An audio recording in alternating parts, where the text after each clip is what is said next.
الله الرحمن الرحیم والذین وهاغ کسان ينقضون عهد الله چې ماته وعده د الله من بعد میثاقه فست محکم والنا ويقطعون وکټ ما امر الله به هغه حکمونه چې الله په حکم کوي ایوس ولا چې عمل په کې یوځای کې ويفسدون في الارض فساد کوي قانون ماته د الله په مقدس مکا اولئک لهم اللعنه دغه کسانو لرا د رحمت نه لري والده ولهم او د دې د پاره سوء الدار ناکاره انجام دی الله يبسط الرزق لمن يشاء ويقدر الله پاک روزي سیوا کوي چاته چې اراده وشي او کمایي وفرحوا بالحیات الدنیا او دی خوشاله شوی دی په ژوند د دنیا وما الحیات الدنیا فی الاخرة الا متاع او نری ژوند د دنیا په مقابله د آخرت کې خو بے فیدی سیز دی ويقول الذين كفروا لولا انزل عليه آيات من ربه وی هغه کسان چې کافران شوی دي ولن نازلیږي زمونږه فرمایشي معجزې قل حضور وتوایا ان الله يضل من يشاء ويهدي اليه من اناب الله بلاری کوي چاته چې اراده وشي او الله لار خي چاته چې توجه کی الذين امنوا هغه کسان چې ایمان یې راوړل دي وتطمئن قلوبهم بذكر الله او ارام نسزرون ردی فیاد د الله سره الا وره بذكر الله د الله پیاد کی تطمئن القلوب اطمینان د زړونو دی الذين امنوا هغه کسان چې ایمان یې راوړل دي او عملوا الصالحات او نیک اعمال کوي توبه لهم داغي د پاره کامیابی ده وحسن مآب او خپل زید ورتلو دی فاستغینا چې الله پاک د نیکانو خلقو صفات بیان کړو چې د نیکانو خلقو د بار خپل انجام دی ځکه چې داغي حساب کتاب آسان دی او د نیکانو خلقو هغه خوبه او داغي کوالټی بیان کړي چې د نیکانو خلقو د پاره د څه ضرورت دی داغي د پاره ډومبي ضرورت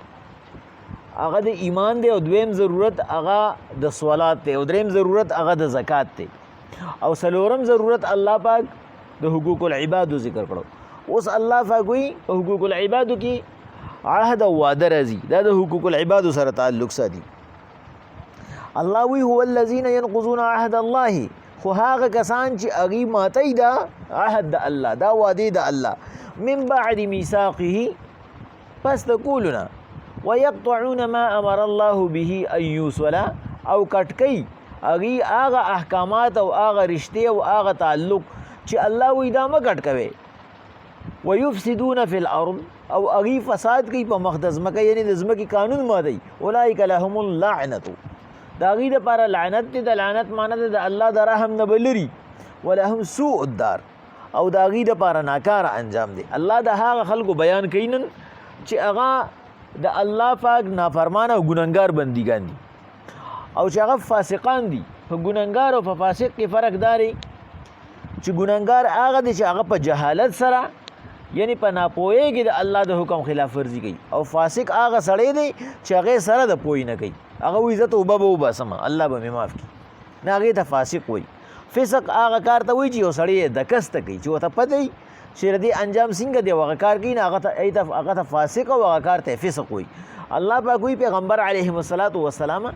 زما د دغه وادو چې کوم سړی خیال نه ساتي زما د دې وادو چې د کم یو سړی سره پاس نشته چې هغه زما حقوق دي او زما د بنده حقوق دي نو دغه کس دی د دې د پاره ناکاره انجام دی او هغه ناکاره انجام څه دی هغه دوزخ دی چې دی به الله پاک دوزخ ته بوزي او دله به سزا ورکړي الله يبسط الرزق لمن يشاء ويقدر الله پاک فراخي کوي پر رزق کی چاته چې اراده وشي او الله کموالی کوي وفرحوا بالحیات الدنیا او دا مفاد پرس خلق دنیادار خلق سرمایه‌دار خلق دی د دنیا په ژوند باندې خوشاله دي د دنیا د لګي مزي د دنیا د لګ سيزونه د دنیا د لګ عارضی آرام او آرائش دا دي ته پډیر سباندې ښکاری او دا سوچ نه کوي چې یو بندا چې هغه دلته کې د عارضی سیز د پاره د مختصر سیز د پاره دومره خرچي کوي د یو مختصر سیز د پاره دومره مهنت کوي او دومره ځان کړي نو هغه سیز چې هغه لا فانی دی او الله وی هغه د ختمېدو نه دی وما عند الله ينفد وعند الله باق تاسو سره چې کوم سیزونه دي دا ختمېدو والا دی چې هغه ژوند دی او الله سره چې کوم سیز دی نه ختمېدو والا دی چې هغه جنت او دوزخ دی نو دی د خپل بدن د خپل ځان د آرام د پاره دی دلته څومره مهنت کوي چیرې زړه زندگی په سکون تیرا کما او د هغه لوی زندگی د سره غم نشته چې الته بس کومه دلته خو چې ما سره یو سیز نه دغه الټرنیټ تلاش کوم او اپډی والا بجلی نه نو سولر وګورم خو قبر کې خود دواړو کنیکشن نشته قبر ته خو یو تارم نه لري نه بګې د کونډې سه تنظیم شته قبر کې خو صرف د عمل دی نه الله پاک وی دا څومره ناپوهه انسان دی چې د زما وادي ماتي او پزماکه زما د قانون خلاف ورزي کوي چې په دنیا کې د مثال موجود دی چې د لګ آرام د پاره څومره ډیر مهنت کوي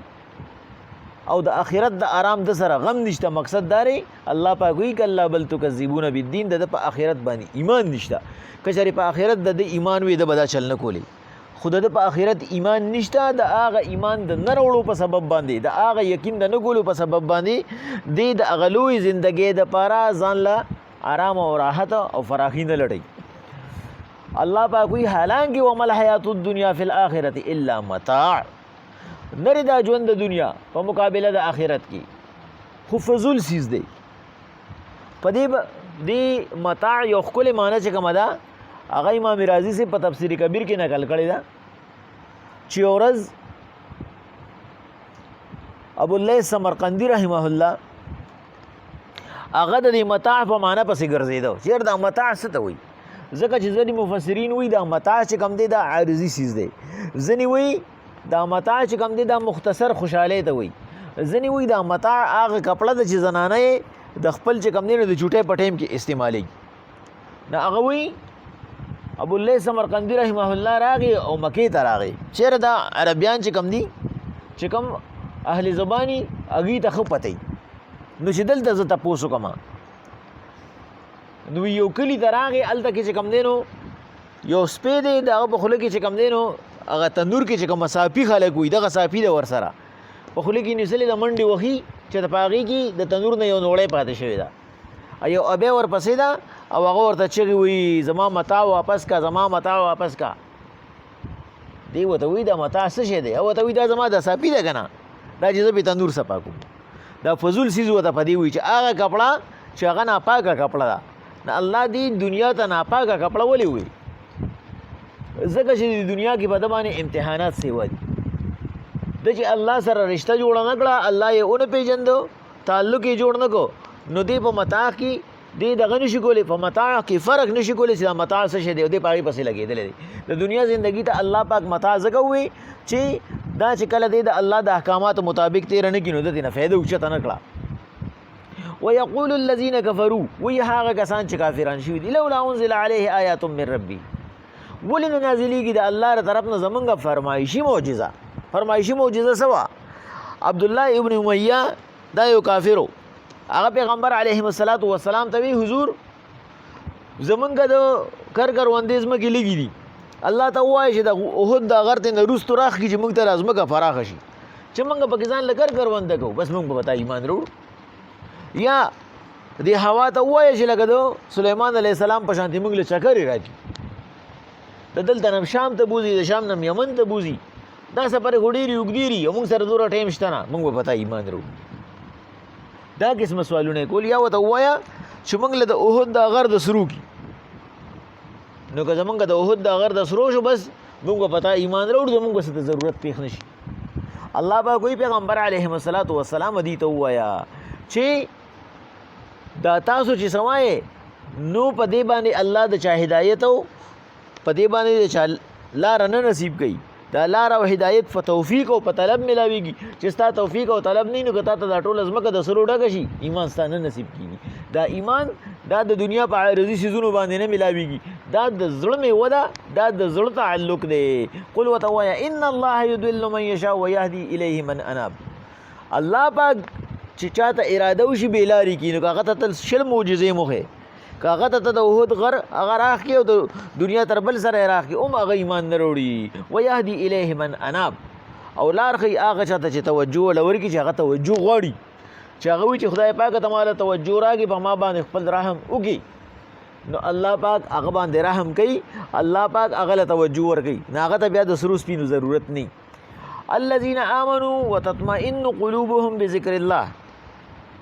هغه کسان چې ایمان یې راوړی دی نو د هغوی زړونه مطمئن کیږي د هغوی زړونه آرام نیسي د الله په یاد باندې هغوی چې د الله حکم په ځای باندې راوړي نو لکه چې هغوی ته روک شوي څیز میلو شي یو سړی مونځګزاره دی او هغه چې تر څو پورې خپل مونځ نه دی ادا کړی تر هغې پورې هغه نیمګړي یو سړی د ذکر په محفل کې کینی تر څو پورې چې هغه د ذکر محفل ته نه دی تللی تر هغې پورې هغه نیمګړي الله پاک وایي دا سرور والا زه ورکوم بل انسان دې په هغه باندې بد لګي هغه وایي مړه داسې مولیانو ځان له کار کتلی خو د جمعې په ورځ دې راځي او بس دغه کومه خطبه چې دغه د واجب ده د که واجب دی وایي د تقریرونو د څه ضرورت دی خلک وي ټول عالمان دي تاسو به اکثر اورئ وي خلک ټول عالمان دي مولیانو ځان له کار کتلی دی چې دوی په لوډ سپیکر باندې لګیا یو کله څه وي کله څه وي نو هلکه ته خپل کار نه پرېږدي د دنیا نو مولا به د آخرت کار څه پرېږدي که تا د دنیا کار پرېښودو نو ستا نه به عمر سیر شي بس په خپه واچې نو که هغه د آخرت کار پرېښودو نو اسم دین ستا نه روان دی هغه چې سلک ډېر دی هغه به دنم پاتې شي نو کوم سړی الله پاک وایي په دې باندې تنګېږي چې د هغه په زړه کې ایمان ني ولې الله د ایمان څو حصې ذکر کړي دي درې الله وایي دا ایمان صرف 3 درجې دي سیوا نشته پیغمبر صلی الله علیه وسلم وایي یو چې ته د الله پاک د دین خلاف د الله پاک د قانون خلاف یا د الله د نیکو بندګانو خلاف یو خبره ووري او ته په لاسو باندې منع کړي یعنی موږ به آسان مثال څه ورکو چې اوس تر روانې مونځ له راځي یو کس هغه ځای کې ناست دی هغه ځان ته موبایل لګولی دی په موبایل کې څه ګوري یا هغه فیسبوک کوي یا هغه وټسپ کوي یا هغه چې کوم دی نو میموري کارډ کې څه ګوري ته د لاسه ونیسي هلکه مړه دا خو بیا هم کولی شي راشه مونځ له راشه دا هغه کامل ایمان دی چې دا په لاسو باندې د الله پاک د دین خلاف کار منه کو بل کس دی هغه ورته په خوله ووایي هلکه مونځ له راځې ورپسې په شا ګوري نه وایي مونځ له راځې دا هغه دویم نمبر ایمان دی خو ایمان دی او درېیم هغه کس دی چې هغه داسې ګورم مړه وایي څه فضولیات کوي هېڅ هم ورته ونه وایي نه د لاسه ونیسي نه ولا اواز ورکړي مړه وایي څه فضولیات کوي بد یې وګڼي دا هغه اخري درجه ده او کم یو سړی چې وایي چې یاره دا خو چې کوم دی نو دا ایډوانس دی که نه بایي ګوره وته دی هر وخت موبایل ته ناست دی دنیا نه خبر دی دی پې سلام هم وکړي نو دا د ایمان کومه درجه ده د دریو نه پس بله درجه نشته الله وایي کمزوري ایماندار چې زړه کې به ورته بد ګوري چې څوک د دین خلاف کار کوي او چې څوک ورسره دوستي کوي نو هغه د ایمان په کومه درجه دی پاک ایمان نشته هغه بې ایمانه دی اوس د موږ سوچ وکړو چې په موږ کې څومره خلک داسې دی چې په هغې کې د 3 درجو کې یوه درجه پاتې شوې ده بلکې موږ ته دا پته هم نشته چې د ایمان درجات څو دي دا اکثر چې زوامل اول نه پېژنګلو په کار ده د پېژنګلو نه پس تعلق او رشته جوړېږي نو چې د یو کس پېژنګلو نشته هغه ته دې پته نشته چې دا زه به کوم پوزیشن کې ما دا د ایمان پوزیشن دی او که نه دی نه په هغه کې به ایمان د کوم ځای نه راشي الله پاک وایي پیغمبر صلی الله علیه وسلم هغه خلک چې هغه مسلمانان دي نو د هغوی زړونه به د الله پاک په یاد باندې یعنی د الله په احکاماتو په ځای په راوړلو باندې مطمئن کیږي الا بذکر الله تطمئن القلوب او وورې دا اطمینان د زړونو چې دی دا هم په دکه د الله په ذکر کې دی په مدارک کې امام نصفي صاحب وایي چې دا اطمینان دا په 3 قسمه دی یو اطمینان د نفس دی یو اطمینان دویم نمبر اطمینان چې کوم دی هغه د زړه دی او دا دریم نمبر اطمینان چې دی دا د ایمان دی بلکې دې ته د روح هم ویلی شي دا دریم نمبر د روح دی یو د نفس دی یو د زړه دی یو د روح دی د نفس اطمینان داري چې د نفس تا باندې دا حق دی چې ته د روټۍ ورکا دته د خواهش د پوره کولو ضرورت دی په جایز طریقه باندې د خواهش پوره کا نکاح وکا مقصد د خواهش د پوره کولو نه داري هغه بنده چې سره هغه د خپل طاقت نه او د خپل هغه دغه نه د حق د ادا کولو نه باوجود که هغه د جیبي د نان نفقي او که جنسي د هغې نه باوجود هغه نکاح نه کوي نو دا د خپل نفس حق وي الله به ترې نه د دې تپوس کوي او دا نفس به ترې ګیله کوي په دې وجه څو مدهر نشته چې یو سړی وایي چې زما به شپه ورځ روژې نه دی د نفس حق وي او د نفس له دا حق الله ورکړی دی چې دله به هم څه ناڅه ورکوي دومره بې مستۍ نه چې دا حده ووړي خو دا لږ ډېر حق یې در باندې شته او چونکې دا نفس مست دی ډېر نو په دې وجه الله پاک د ده لپاره بعضې دا څیزونه راوړي لکه دا روژه شوه لکه د الله پاک احکامات په ځای راوړل شي چې دی ستا په کنټرول کړي دویم د زړه اطمینان دی نو د زړه اطمینان د الله پاک په احکاماتو منلو کې دی او دریم د روح اطمینان دی نو د روح اطمینان چې دی هغه ښکلې خلکو سره په تعلق په ساتلو کې دی امام نصفي صاحب وایي چې ته ښکلې خلکو سره د هغه ښکلې خلکو نه مقصد د شکل ښکلې خلک نه دی لکه د رحمان بابا چې کوم دی نو هغه شعر هغه چې خلک د خپل چې کوم دی هغه خلک چې د هغې ذهن پراګندرې ګنهګار دي چې موږ تاسو ورته بچهباز یا چوکرهباز وایو هغې استعمالوي چې که په نظر کې د صغیب نبي رحمان نو ښکلې مخ ته په کتو کې ګناه نشته هغه ښکلې مخ هغه د اولیاء الله یاد کړی دی هغه ښکلې مخ هغه د انبیاو یاد کړی دی او هغه ښکلې مخ هغه د دین د طلب کوونکو د نیکانو خلکو یاد کړی دی چې ته که هغې سره په مجلس کې کینې پاسې د دې دپاره چېرې ماته دې څه فیض حاصل شي نو په دغې کې ګناه نشته خو ته به هغه واسطه ګرځې صرف هغه به د مسئلې حل نه ګرځي یعنې موږ په پښتو کې به ووایو ته به هغه ذمهوار نه ګڼې چې بس د پیر صاحب نه ما لاس نیوه وکړه او پیر صاحب ذمهوار دی نه ته به د پیر صاحب زما یو واسطه ده کیدای شي د ده په وجه باندې الله زما زندګي بدلې کړي نو دا ښکلي مخ نه مقصد دغه خلک دی نو دا د روح چې کوم دغه د اطمینان دی هغه دغه نیکانو خلکو سره ناسته پاسته ده او هغه دین زده کول دي الله پاک وایي پیغمبر علیهم الصلاة والسلام الذین آمنو هغه کسان چې هغې مسلمانان دي وعملو الصالحات او د ایمان سره نیک عمل هم کوي دا دواړه لازم ملزوم دي یوازې نیک عمل بغیر د ایمان هم قابل قبول نه دی یوازې ایمان د نیک عمل نه بغیر هم الله ته قابل قبول نه دی الله وایي د ایمان دا نښه څه دي دا نیک عمل دی الذين آمنوا هغه کسان چې مؤمنان دي وعملوا الصالحات او نیک عمل کوي توبه لهم دا هغې دپاره کامیابي ده په دې توبه کې درې معنی دي موږ به ترېنه دوه وکړو یو توبه چې کوم دی نو دا د کامیابي ده دا عامه استعمالېږي او دویمه چې کوم دی نو دا وایي په جنت کې یوه ونه ده چې د هغې نوم توبه دی او د هغه ونه چې کوم دی د هغې هر یو جنتي کله به د هغې شاختلي د هغې جړې د سرو دي د هغې تنه د هیرې جواهراتو ده او د هغې په میوه کې د زمانې د هر یو میوې ذایقه موجوده ده نو الله پاک وایي دغې کې به عیسی زه هغه بنده له کومه چې څوک د ایمان سره سره نیک عمل هم کوي او عامه معنی د دې دا کامیابي چې دا انسان به کامیابي دی به جنت ته ځي وحسن مآب او دغه ښکلې ځای د ورتلو دی د دې نه مخکې الله پاک د دوزخ په باره کې وبئس المهاد دا ناکاره ځای د ورتلو دی دلته الله پاک وایي او دا جنت چې دی وحسن مآب دا ښکلې ځای د ورتلو دی خو د دې دپاره د لږ محنت ضرورت دی او د هغه محنت دپاره د الله پاک پیژنګلو او د الله پاک د پیژنګلو نه پس هغه سره تعلق یعنی د نبي په احکاماتو باندې عمل کول دا ضروري دی بسم الله الرحمن الرحیم والذین ينقضون عهد الله من بعد میثاقه او هغه کسان چې ماتوي وعدې د الله پس د محکم والینا ويقطعون کټ کوي ما امر الله به هغه احکامات چې الله په حکم کړ دی ان یوصل چې عمل په وکي ويفسدون في الارض فساد کوي په مقدس کې قانون ماتوي اولئک لهم اللعنه د دې کسانو باندې لعنت الله دی ولهم سوء الدار او د دې خراب انجام دی الله يبسط الرزق لمن يشاء ويقدر الله فراخي رزق د چا چې خوښ شي او کمي وفرحوا بالحیات الدنیا دی د دنیا په آرایش خوشاله شوي وما الحیات الدنیا فی الاخرة الا متاع او نری ژوندون د دنیا په مقابله د آخرت کې فضول سیز دی ويقول الذين كفروا وي کافران لولا انزل عليه آيات من ربه ولن نازلېږي د الله ر طرف نه په موږ فرمایشي معجزه قل حضور وتویا ان الله بشک الله يضل من يشاء بلارې کوي چاته چې اراده وکړي ويهدي الیه او لارښي هغه چاته من اناب چې څوک سمې لارې ته راتله غواړي د الله توجه غواړي الذين آمنوا هغه کسان چې ایمان یې راوړی دی وتطمئن قلوبهم بذکر الله او آرام نیسی زړونه د هغې د الله په احکاماتو او یاد سره نو الله واورئ بذکر الله تطمئن القلوب د الله په یادو او احکاماتو منلو کې د زړه آرام دی الذین آمنوا وعملوا الصالحات هغه کسان چې ایمان یې راوړی دی او نیک اعمال هم کوي طوبى لهم د اغي د پاره کامیابی د وحسن مآب او خپل زیدې د ورتلو چې جنت ته